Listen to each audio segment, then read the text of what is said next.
Hablaremos hoy de armas, una especie de catálogo de armas a través de la historia, ¿no? Tengo un informe aquí bastante extenso sobre las armas que han utilizado los hombres durante muchos años. Si utilizáramos un orden cronológico, por ahí habría que empezar por cuchillos y lanzas de puntas filosas, construidas, qué sé yo cuánto, pero empecemos, por ejemplo, hace 20.000 años. Se calcula... ¿Cuánto va a durar el programa, calculo yo? Sí. No, pero vamos a ir a velocidad de ignorante. Es más rápida que la luz. Sí, claro, sí, la ignorancia es mucho más rápida que la inteligencia. Pero la inteligencia se detiene a cada rato a examinar. La ignorancia pasa sobre los accidentes del terreno, que son las nociones, pero... Por ahí para comprar media luna. Jamás hay algo que le llame la atención. Entonces llega rápidamente a cualquier parte, especialmente a las conclusiones.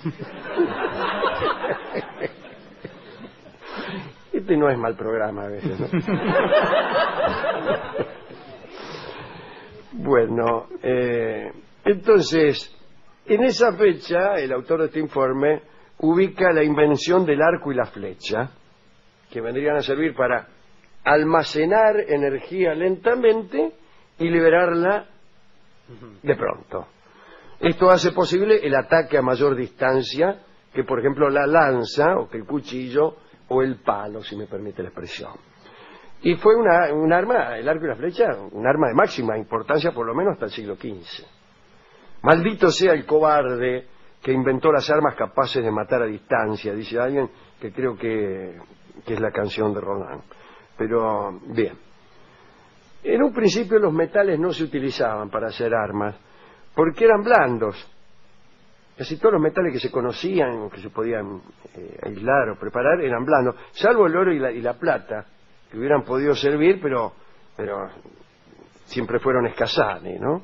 El cobre era medio blandengue, hasta que por allí en el año 3600 antes de Cristo, será la cronología, son nada porque ya hablaremos algún día de esto.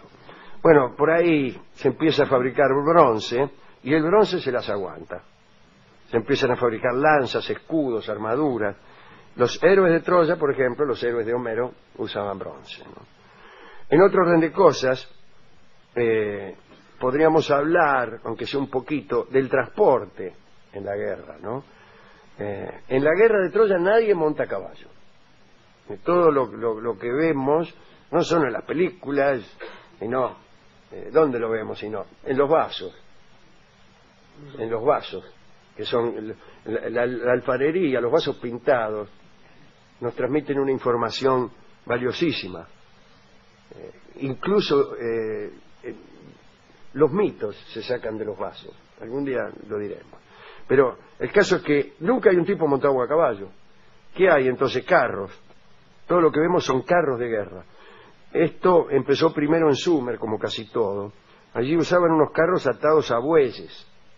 Pero el buey, si bien es fuerte, es un animal pesadazo y sobón.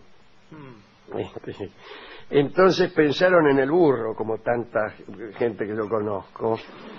Pero el burro es más débil y no tiene tanta fuerza. Bueno, entonces me dirán, los carros no servían de gran cosa. Solo se utilizaban para trasladar pertrechos o para que el jefe militar no tuviera que andar a gambardela. Pero allá por el 2000 a.C., unos nómades que habitaban unas regiones de lo que hoy es el Irán, domesticaron el caballo. Dicen que llevó mucho tiempo aprender a domesticar los caballos, como 200 años.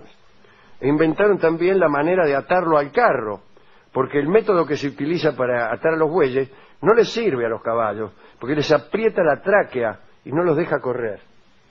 También se tomaron como 200 años en atar un caballo a un carro, ¿no? Lapso durante el cual habrán muerto, me imagino yo, muchísimos caballos, incluso muchas personas que se ocupaban de tratar de engancharlos. Entonces se inventó la rueda con rayos, en vez de la rueda maciza. Y esto hizo más liviano el carro. Si usted suma un carro liviano a la posibilidad de atarlo a un caballo, obtiene un vehículo militar muy rápido, incluso más rápido de lo que puede ir un caballo montado por un jinete. Hay carros que van más rápido, por razones entre las cuales figura que el carro se desliza y el jinete lo tiene que tener. Como sabe cualquiera que haya tratado de correr empujando un carro o llevando a su cuñado o cargando babucha a Ireneo Leguizamo. Bien. Y allí aparecieron los carros de guerra. Y tipos montados a caballo no había todavía. Algunos, a lo mejor los hititas, empezaron a montar los caballos, pero así y todo, la caballería nunca tuvo gran importancia. El jinete montado nunca tuvo gran importancia. Siempre el peso de la batalla caía sobre la infantería. Hasta que en la India ocurrió algo. A un tipo se le ocurrió inventar una especie de cuerda que, colgando de la montura, de la silla, permitía enganchar los dedos. En la China, como hacía más frío y los niatos iban calzados con zapatos, ¿no? Fue necesario ensanchar esa soguita para que cubriera un pie calzado. Y ahí nació el estribo. Y el estribo es lo que le da sentido a la caballería. Porque antes de la invención del estribo, nadie a caballo podía lancear a un enemigo porque se caía. Si vos, montado a caballo y sin estribo, querés meterle un lanzazo a otro, te caes. Te vas con la lanza. Te vas con la lanza y no tenés cómo afirmarte para hacer fuerza. Y el estribo cambia todo el asunto. Y los jinetes a caballo empiezan a ser temibles. Hágase la siguiente experiencia, porque hay gente que no lo ha creído. Tómese un caballo. Sí. Cualquiera. En ayunas. Diríjase al patio de su casa. En ausencia de caballo, usted puede decirle a su marido, señora, que se ponga en cuatro patas. Lo monta, pero sin estribo. Y con una lanza o con una escoba trata de ensartar a su cuñado. Verá que usted se cae. Ahora, con estribos es otra cosa. Sigamos con las armas. Hay una invención que es importantísima, además bueno, que aparece el hierro y cambia el equilibrio del mundo. Aparecen pueblos semibárbaros como los dorios, discúlpeme la palabra, que derrotan a los misenios, saludamos a Jorge Dorio, derrotan a los misenios gracias a sus espadas de hierro, que son mucho más resistentes que las de bronce. Posteriormente aparece el acero, pero bueno, esa es otra cosa. Los siracusanos inventaron otra cosa que requiere mucho ingenio, que es la catapulta. En principio lo hacían como, tiraban hacia atrás un árbol que tenía cierta flexibilidad, le ponían un proyectil en la punta y después lo soltaban de golpe y el proyectil salía como escupida de músico. Pero bueno, se precisaban como 60 hombres para accionar una catapulta. La cargaban con piedras pesadas y la soltaban. Cada vez que la soltaban casi siempre sigo algún soldado que no había largado a tiempo. Después se perfeccionó y se convirtió en catapulta, la catapulta que todos conocemos. Pero también seguía teniendo el inconveniente de que se tardaba mucho en armarla, a punto tal que los enemigos te veían que estabas armando la catapulta, se iban, se mudaban directamente, mudaban a otras regiones. Además, una vez que le apuntás y tirás, ya tuvieron ya tiempo. No hay nadie, claro. Marco Polo cuenta en su libro del millón que en la corte de Kublai Khan, donde tantas cosas había, no conocían la catapulta.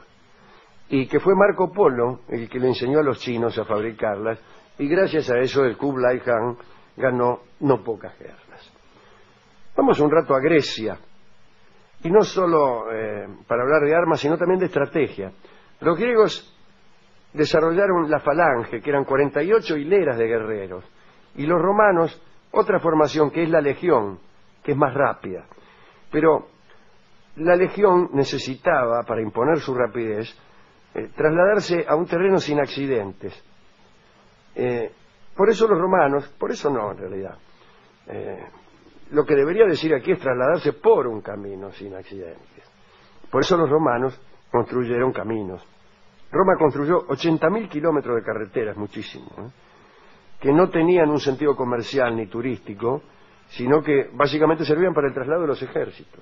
Pero rápidamente llegaba, en caso necesario, las legiones romanas a las fronteras.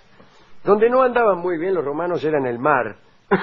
Ya saben que durante el tiempo de la República Cartago dominaba los mares, aunque Roma se las ingenió para sojuzgar a sus enemigos de Cartago. Pero en otro orden de cosas, un tipo, allá por el año 700, inventó la herradura metálica. Esto mejoró mucho el andar de los caballos. Y en el año 1050 hay un invento tan formidable que hasta en un caso se intentó prohibirlo. Es la ballesta, que es un arco mucho más elaborado que se tensa mediante un dispositivo mecánico y que puede disparar una flecha, un dardo a 300 metros. Era tan mortífera que en 1139 un concilio trató de proscribir su uso, salvo cuando se le utilizara en contra de un no cristiano. Fíjese. De cualquier modo, el intento de prohibición no prosperó, porque llegado el caso de un conflicto, ¿quién te asegura que van a respetar la prohibición? Está prohibido, pero si no agarro la ballesta, perdemos. Y al final llega la pólvora, ¿no? En Europa, Bacon escribió por primera vez sobre la pólvora que los chinos ya habían inventado 1000 años antes. La habían inventado, pero no la usaban para la guerra. Solo para cohete, para fuegos artificiales. El Kublai Khan, para homenajear a Marco Polo, ordenó a sus cortesanos que se tiraran ahí unos cuantos cohetes, lo cual causó una honda impresión en Marco Polo. Le dijo, bueno, pero a ver, dice, vamos a mostrar estos visitantes, los ilustres amigos Polo, vamos a tirar unos cohetes para que vea de qué somos capaces los chinos. Marco Polo, imagínense ese momento. ¿Cuál es la música? Claro, se asustó, imagínate, nunca había oído el trépito de un cohete. Pero en la época de Bacon apareció la pólvora en Europa. Los ingleses también por esa época habían desarrollado un arco que era mejor que la ballesta y además necesitaba menos tiempo para recargar. Pero en realidad lo que hicieron los europeos con la pólvora fue tener la idea de meterla en un tubo de metal y aprovechar la fuerza expansiva para lanzar una bola, que desde luego salía con mucho más energía que la piedra de una catapulta. Y este invento, bueno, claro, el cañón, se empezó a utilizar alrededor de 1340, pero hay muchísimas discusiones al respecto. Parece que los primeros cañones lo único que hacían era ruido, porque le apuntaban al cura y le pegaban al campanario. Pero las crónicas hablan del terror que causaba el ruido y no hablan de las balas. Hay un antecedente de estos cañones, que era algo que habían inventado los bizantinos, que era una especie de fuego que tenía poder incendiario, como suele ocurrir con el fuego. Lo llamaban el fuego griego.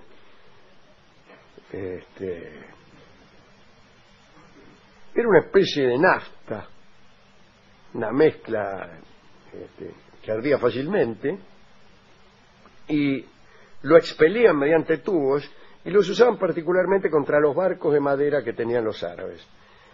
Eso posiblemente haya demorado la caída de Constantinopla por más de 700 años, porque los árabes estuvieron varias veces a punto de conquistar Constantinopla y sin embargo la visión horrible del agua que ardía forzaba a la flota árabe a retirarse y Constantinopla se salvaba. Pero bueno, al final, bueno, después de la pólvora y del cañón ya se trató de empezar a perfeccionar el funcionamiento de los cañones, ¿no? En el siglo XV los españoles inventaron el arcabuz, que era una especie de cañón portátil, pero era tan pesado y difícil de cargar que los arcabuceros precisaban otro cuerpo, que era el de los alabarderos, que tenían como misión protegerlos mientras cargaban el arcabuz.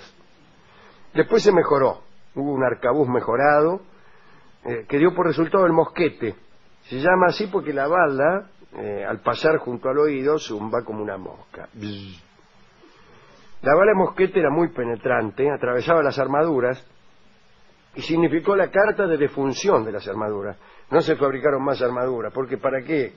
Si te pegaban un tiro con un mosquete y te la agujereaban. El mosquetero también, sin embargo, necesitaba ayudante porque se tardaba mucho en cargar el mosquete. Los fusiles se cargaban por la boca. Recién en 1840 un alemán perfeccionó un dispositivo que permitía a la bala deslizarse desde la parte posterior del cañón. El invento fue el percutor. Y después ya la cosa más actual, la nitroglicerina, un químico llamado Schönbein, un alemán, un día de 1845 volcó accidentalmente sobre la mesa de la cocina una mezcla de ácido nítrico y sulfúrico y lo limpió con el delantal de la mujer. Después colgó el delantal sobre la estufa para que se secara y explotó el delantal. Que a uno le explote el delantal de la mujer es una de las peores cosas que le puede ocurrir. Sí, salvo que lo tenga puesto. Claro. Y bueno, el tipo descubrió la nitrocelulosa en realidad, y después otro químico italiano, Sobrero, perfeccionó esto y vino la nitroglicerina, que se utiliza mucho particularmente en el cine para resolver escenas muy trabadas, cuando hay muchos conflictos y muchos personajes y el director no sabe cómo resolverlo, aparece la nitroglicerina. Con anterioridad a Sobrero ya era necesaria la presencia de sujetos como Shakespeare, etc. Digo en el teatro, ¿no? O en el cine. Después también aparecen las ametralladoras, los acorazados, la dinamita, una de cuyas consecuencias es el Premio Nobel de Literatura. No se sabe por cuál de las dos cosas se sintió más culpable Alfred Nobel al morir. Después la ametralladora, la carcajada del diablo, ¿no? En 1898 el submarino, me refiero al barco que navega bajo el agua, no a la leche con una barra de chocolate. Sí, claro, no. ¿Cómo se llamaba antes la leche con la barra de chocolate? No había. ¿Ah? No se les había ocurrido. Se les ocurrió cuando inventaron el submarino. Alguien vio un submarino y dijeron, qué interesante sería sumergir una barra de chocolate en el agua. Y así todo. Y así todo, veo una cosa... El cañoncito de dulce de la leche. otra. Por ejemplo, un hombre ve una golondrina volar y al día siguiente inventa el jumbo. Y al revés, un hombre ve un submarino y al día siguiente inventa la leche con chocolate. Bueno, y así termina. De los inventos de armas modernas no conviene hablar mucho. Este es el informe que tenemos. Hemos consultado al discotecario y nos dijo que él en la casa tenía un matagatos y que todas las noches salía a tirar.